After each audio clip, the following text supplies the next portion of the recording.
put together and actually played sort of in the physical form quite a bunch of different parts of this, so I know how it is going to fit together, and it's going to be good once I get it out of paper and into a more easily shareable format here in Godot.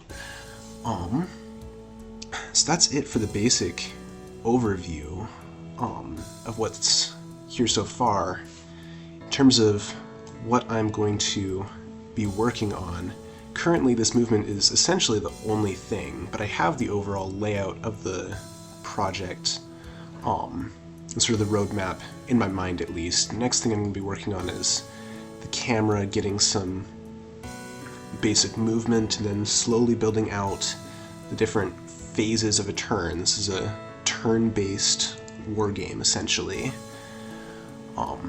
Inspired by Warhammer 40k, but envisioned as more of a mashup between the tactile nature of that along with the more rapid pace and modularity of games like Magic the Gathering and other trading card things. I'm intending it to be free eventually with work put into it. And yeah, I will have a link in the description of the rules so that anyone interested is welcome to look over that and see if it strikes their fancy and to keep following this. With the roadmap, camera is the next thing, figuring out a system to watch over battlefield and have good control. Building out phases of a turn.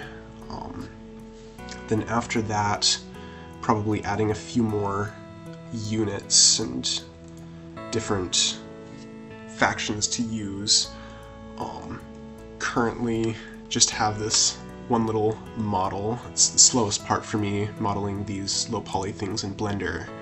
And then this nice shader over it for what I'm envisioning as the overall look of the game. But that's it for the overview. In terms, I think I'll move on here to a more in-depth coding part of this, specifically because the way I set up my movement here, I couldn't find a good way to do online, so perhaps this can help some people. Set up, have my static body here for the unit. Then if we look in the scripts, I'm essentially, what I'm doing is on a mouse click, I am looking for the collider I have clicked on,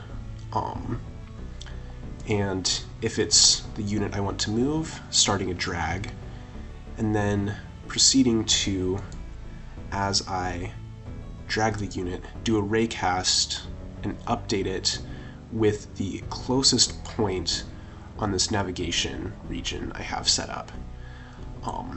Now, this in itself is pretty standard, and I've seen it quite a few different places, but two things that I haven't seen good documentation for are the ability to limit the distance that can be moved in a path.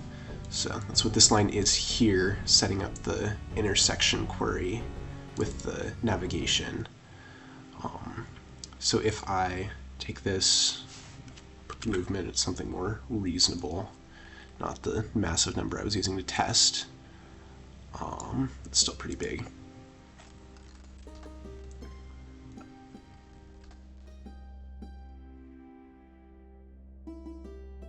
So if it's like this, you can see here it's limited, and you end up being able to sort of keep a single turn worth of movement in very few lines of code.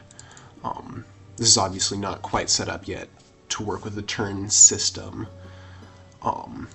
I'll be working on that as soon as I get multiple sides in place. The other thing I didn't see anywhere was a good way to detect collision at the end of this Navmesh based movement. So what I've actually done here is a little bit hacky, but I think it's the only reasonable way, is if we look at the model, we'll see I actually have this movement indicator set up as a collidable area 3D, so that when the model is moving around, I'm actually moving the area to follow the cursor, and then when I release, I can just check within that area to see if something is obstructing the unit I'm moving. So there isn't anything in this scene to collide with, but with more units, with more obstacles, that could get very tricky to do. I actually tested trying to get multiple nav meshes, but that would require updating with every time a figure moved, or at least at the end of each player's turn.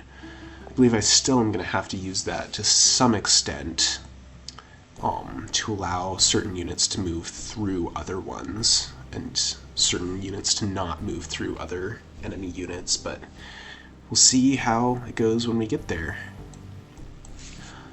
If you're still around, thanks for listening to me ramble about the start of this project. We'll see how it goes, how it builds, and how much I'm able to do with it, and who all decides to join in with me. Thanks for watching.